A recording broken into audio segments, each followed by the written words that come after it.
কৃষ্ণ একেলগে কৰিব একেলগে আমি উৎপাদি আমি উচিবাদী উদ্ভৱ কৃষ্ণ উচ্চ আৰু নমস্কাৰ কৰোঁ।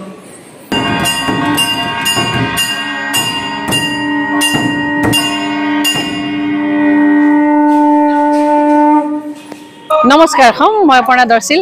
মই আজি উপস্থিত আছো মহাপুৰুষীয়া ধৰ্মালোচনী সভা শ্ৰী শ্ৰী শংকৰদেৱ ধামত, য'ত পোন প্ৰথমবাৰৰ বাবে শুৱালকুছিৰ ইতিহাসত সমূহীয়া শৰণ কাৰ্য অনুষ্ঠিত হৈ আছে। বলক ইয়াৰ ভিতৰলৈ।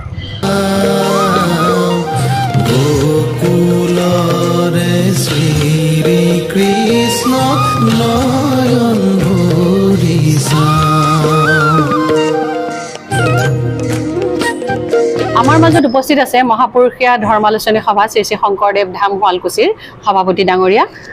নমস্কাৰ, সেৱা জনাইছো। সমূহীয়া যিটো শৰণ কাৰ্য হ'ল আজি, ইয়াৰে আইডিয়াটো কাৰ আছিলে প্ৰথমতে? হয়, তাৰমানে আমাৰ মহাপুৰুষীয়া ধৰ্মালোচনী সভা শ্ৰী শ্ৰী শংকৰদেৱ ধামৰ আপোনালোকে জানে যে এই বছৰজোৰা কাৰ্যসূচীৰে আমাৰ শতবৰ্ষ পূৰ্তি মহোৎসৱ উদযাপন কৰা হৈছে। ইতিমধ্যে আমি বহুকেইটা কাৰ্যসূচী কৰিলোঁ আৰু এই এটা আমাৰ এই অঞ্চলটোতে বিশেষকৈ শুৱালকুছিৰ এই বৃহত্তৰ অঞ্চলটোত এটা মানে কাৰ্যসূচী, যিটো কাৰ্যসূচী তাৰমানে হোৱা নাই ইয়াতে। আমাৰ আইডিয়াটো শুৱালকুছিত পোন প্ৰথমবাৰ কাৰণে হয়, শুৱালকুছিত ক'ব গ'লে আমি জনামতে এইটো হ'ল সমূহীয়া তাৰমানে যিটো শৰণ কাৰ্য, এইটো প্ৰথম।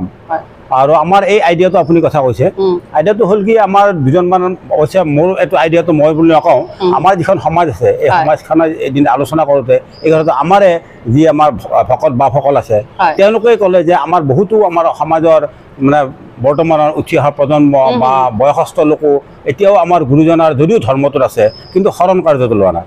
আৰু আমিও চিন্তা কৰিলোঁ আমাৰ সমাজত বহুত আৰ্থিকভাৱে দুৰ্বল আছে, আৰু অকল আৰ্থিকভাৱে দুৰ্বলৰ কাৰণে নহয়, বহুতো তাৰমানে এনেকুৱা আছে যে সময় পোৱা নাই, সময়ৰ অভাৱ, বা তেওঁলোকৰ এনেকুৱা লগ বন্ধু এনেকুৱা মিলা নাই, বা এনেকুৱা হয় কৰ্মব্যস্ততাৰ মাজত চিন্তাটোও অহা নাই। কিন্তু আমি এই বাৰ্তাটো যেতিয়া গাঁওখনত মানে বিয়পাই দিলোঁ তেতিয়া বহুতে তাৰমানে এটা ইচ্ছা প্ৰকাশ কৰিলে, আৰু কিছু সংখ্যক আহোঁতে বাকীবিলাকৰো ইচ্ছা গ'ল। গতিকে সেনেকুৱাকৈ আমি এটা ধাৰণা লৈ যেতিয়া আগবাঢ়িলোঁ, আমি এই শৰণ কাৰ্যটো মানে সম্পন্ন কৰিবলৈ সক্ষম।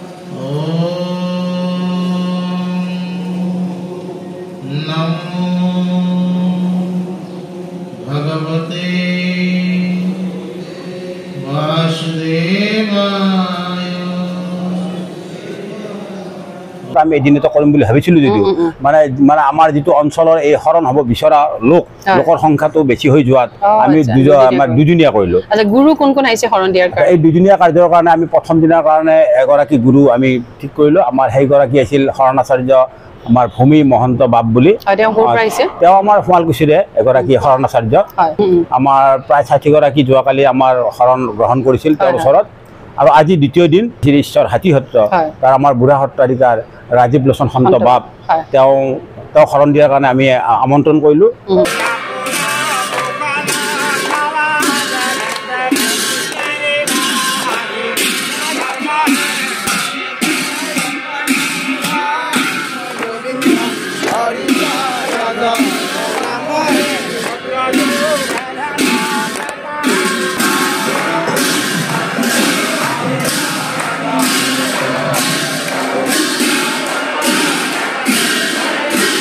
আৰু আজি তেওঁ তাতে আমাৰ প্ৰায় 90গৰাকী মানে শৰণ।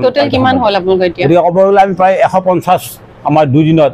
যিসকল শৰণীয় মানে শৰণ হৈছে তেওঁলোকৰ পৰা আপোনালোকে খৰচ পাতি কিমানকৈ লৈছে? আমি তেনেকুৱাকৈ লোৱা নাই। আমাৰ কথা হ'ল কি সকলোৱে শৰণ ল'ব লাগে, কিছুৱে যাতে সহজতে পাৰে। আমাৰ উদ্দেশ্যটো হ'ল যে শৰণ কাৰ্যটো গ্ৰহণ কৰিব লাগে।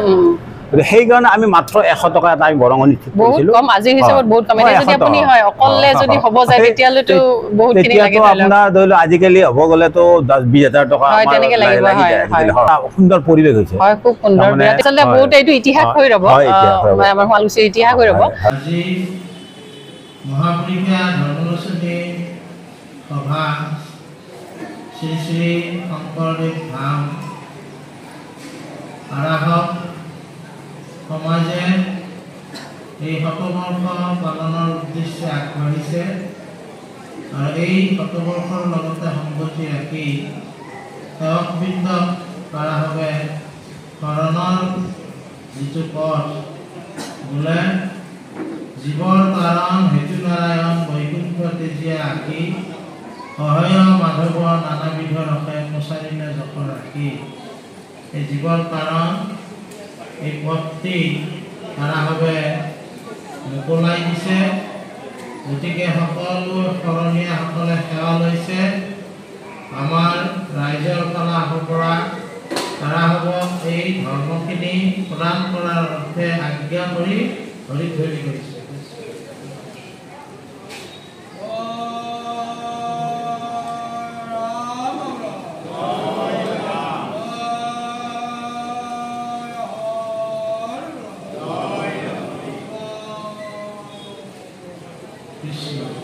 শৰণ মানে হ'ল আশ্ৰয়। এই শৰণ মহাপুৰুষ শংকৰদেৱ গুৰুজনাই 21 বছৰ বয়সত বৰদোৱা থানত তাৰাই দেৱগৃহ হৰিগৃহ সাজিছিলে আৰু সেই দেৱগৃহতে তাৰাই শাস্ত্ৰ স্থাপনা কৰি বাংময় ৰূপত অক্ষৰ ব্ৰহ্ম প্ৰতিষ্ঠা কৰি সেই অক্ষৰ ব্ৰহ্ম যি ব্ৰহ্ম কোনোদিনে ক্ষয় নহয় সেই ব্ৰহ্মতে তাৰাই শৰণ দিয়াইছিল। শংকৰদেৱ গুৰুজনাই তাৰাই এই বৰদোৱা ধামতে বৰদোৱা থানতে এই ধৰ্মৰ 4 কোটি গুৰু নাম দেৱ ভকত এই 4 কোটি ৰোপণ কৰি তাৰাই এশৰণ হৰিনাম ধৰ্মৰ পাতনি মেলিছিলে। বাহাত বেলগুৰিতে মোৰ মাধৱদেৱ গুৰুজনৰ লগত মণিবাঞ্চন সংযোগ হৈছিল আৰু তেতিয়া মাধৱদেৱ গুৰুজনে কৈছিলে বোলে শ্ৰীমন্ত শংকৰ হৰি ভকতৰ জানা জানা কল্পতৰু তাহান্ত বিনাই নাই নাই নাই আমাৰ পৰম গুৰু। বাকী ৰাজ্যত প্ৰথমতে চিনপৰা ভিঠিত গুৰুজনে সত্ৰ পাতিলে আৰু তাতে নাৰায়ণ দাস ঠাকুৰ এটা পুৰুষকো তাৰাই ধৰ্মদান দিলে। কাকতকুটীয়া নামৰ ঠাইত তাৰাই নৰনাথ সামৰি এই ধৰ্মৰ গাড়ী মাধৱদেৱ গুৰুজনৰ ওচৰত অৰ্পণ কৰিছে। এই বৰপেটা থানৰ পৰাই মোৰ 17 শতিকাতে আনুৰাম বুঢ়া ঠাকুৰে আহি বোলা হাপাই গাইছি বুঢ়ীৰ একটাৰ মাটি তাতে পাতিলে কেৱলীয়া হাতী। এই হাতী সত্ৰ কেৱলীয়া ঠাকুৰৰ বাহা স্থাপন কৰিছে আৰু সেই বাহা পৰাই শৰণ ভজন ধৰ্মখিনি প্ৰচাৰ প্ৰসাৰ কৰি থকা হৈছে। সেই মৰ্মে আনুৰাম বুঢ়া ঠাকুৰৰ আজ্ঞামতে মন্মথাটৰ গকুলাটৰ নকুলাটৰ কলাকানু ঠাকুৰ ৰামনিধি মহন্ত হৰিজয় মহন্ত গুজৰাম মহন্ত আৰু মোৰ লক্ষ্মীকান্ত মহন্ত মাধৱ চন্দ্ৰ মহন্ত ভগ্নেশ্বৰ মহন্ত সমনিতে আজি আমিও সেই কাৰ্য সাধনৰ নিমিত্তে তোমৰা হবৰ ওচৰ চাপা হৈছে। দিহানাম প্ৰতিযোগিতা এটা আছে মহিলাসকলৰ। কেতিয়া হ'ব এইটো? এইটো আমি অহা তাৰমানে জুলাই মাহত এইটো আমি তাৰিখটো ঠিক হোৱা নাই যদি জুলাই মাহত আমি সম্পন্ন কৰিম বুলি ভাবিছোঁ।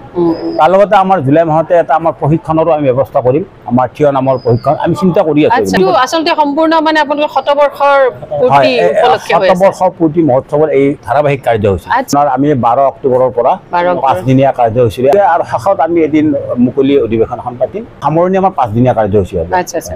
অসমবাসী ৰাইজক অনুৰোধ জনাওঁ যাতে যিখিনি ধৰ্মাৱলম্বী লোক আছে তেওঁলোক আহি পেলাই আমাৰ এওঁলোকৰ অনুষ্ঠানটো সাফল্যমণ্ডিত কৰিব। ময়ো এইটো এই ক্ষেত্ৰতে অনুৰোধ জনাইছোঁ আপোনাৰ এই চেনেলৰ জৰিয়তে যে আমাৰ যি শতবৰ্ষৰ কাৰ্যসূচী বৰ্তমানো চলি আছে বা চলি থাকিব আটাইবোৰ কাৰ্যসূচী আৰু লগতে সামৰণি সমাৰোহ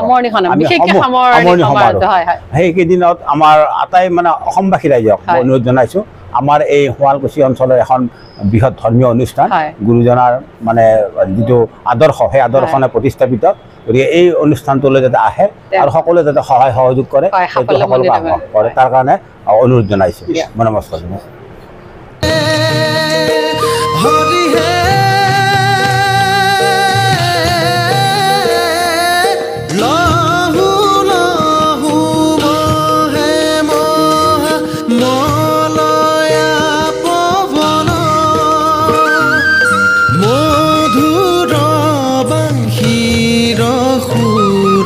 চুম্বিছে গগন